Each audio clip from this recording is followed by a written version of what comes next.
Y atención a estas cifras, de las 800.000 empresas que existían en Venezuela en 1998, solo quedan 230.000. Así lo dio a conocer uno de los gremios económicos más importantes de ese país. La cifra sobre la cantidad de empresas que aún quedan en Venezuela la dio a conocer el vicepresidente del Consejo Nacional del Comercio y los Servicios, Alfonso Riera. Lo que sí te comento son unas cifras a grosso modo que se estima, medio millón de empresas perdidas en 15 años. Eso es una barbaridad. Recuerden las cifras que les di. 230.000 empresas son las que quedan en el país. De las 800.000 que teníamos en el año 98 aproximadamente. Según Riera, los controles a las tasas de cambio, las leyes laborales y las expropiaciones y amenazas por parte del oficialismo hacen que la economía del país siga en picada.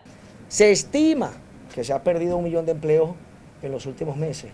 Bueno, esas son cifras alarmantes que llaman a la reflexión. Riera explicó que con el cierre de más de 500.000 empresas en una década, la emigración aproximadamente de 2 millones de venezolanos y la pérdida de 1 millón de empleos, queda claro que el cambio del modelo económico en el país es una necesidad.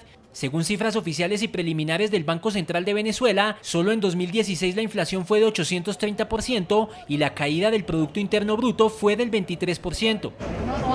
El oficialismo no se ha pronunciado al respecto, pero sí lanzaron una campaña encabezada por el diputado Diosdado Cabello para que los venezolanos publiquen carteles con la frase "Aquí no se habla mal de Chávez", en referencia al fallecido mandatario de ese país. Usted trabaja en un ministerio y usted es funcionario, secretaria pues, en el ministerio, y usted puso ahí en su escritorio "Aquí no se habla mal de Chávez" en esta oficina.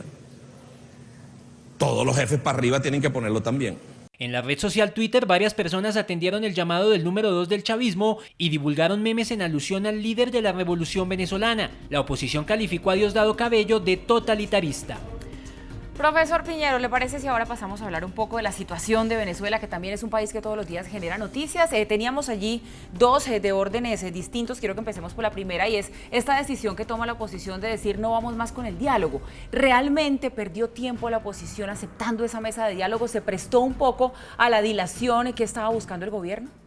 El gobierno ha buscado dilatar, por lo cual aceptar la mesa de octubre, pues no era una solución descabellada. Con eso demostraban que tenían voluntad. Ahora, su rompimiento nuevamente los deja tal vez en una posición de esperar a ver qué pueden hacer los enviados internacionales o esperar a ver qué pueden hacer el Vaticano o algunas otras personalidades para acercar de nuevo los lazos. Entonces, creo que puede ser una decisión un poco errada o errática, porque era mejor presionar dentro de la mesa de negociación que fuera de ella, ¿cierto? Ahora el gobierno va a decir, o el oficialismo va a salir a decir, es que si ve que quienes no tienen voluntad de negociar son ustedes. ¿Por qué? Porque ustedes son los que se retiran.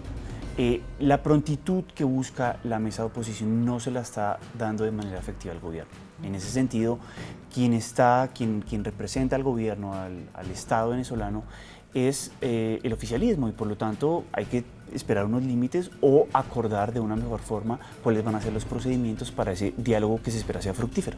Bueno, y con respecto a esa segunda noticia que también veíamos, donde se entregaban cifras de lo que ha pasado con las empresas en Venezuela, pasaron de 800.000 en 1998 a 230.000, pues surge la pregunta que nos hacemos siempre cada vez que conocemos datos así de Venezuela, y es hasta cuándo aguanta económica y socialmente un país en estas condiciones.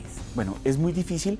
No tengo la posibilidad de negar lo que dijo el gremio, pero recuerda que en ese sentido es información de un sector particular que tal vez tenga unos intereses.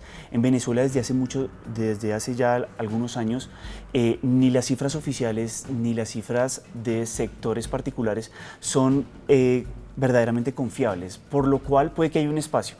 Si nos dicen que había 800.000 y quedan más de 260.000, sin duda alguna quiere decir que hubo una reducción significativa de la actividad empresarial. No sé hasta qué punto sea de esa forma. Yo creo que puede generarse aún ciertas dudas. Ahora, el cambio del modelo, como lo expresaba el presidente de aquel gremio, puede que sea necesario. El problema es que los gremios no definen hacia dónde va a ir o hacia dónde se va a dirigir la economía. En ese sentido, la idea desde 1999 se ha implantado, y parece ser que quienes no están de acuerdo con ellos son justamente los gremios económicos. Entonces, en ese tire y afloje, pues seguirán. La pregunta que usted hacía es bastante pertinente. Ya desde hace muchos tiempo nos hacemos la misma pregunta. ¿De ¿Y hasta cuándo? ¿Hasta cuándo? Pero por el momento, pues la situación continúa.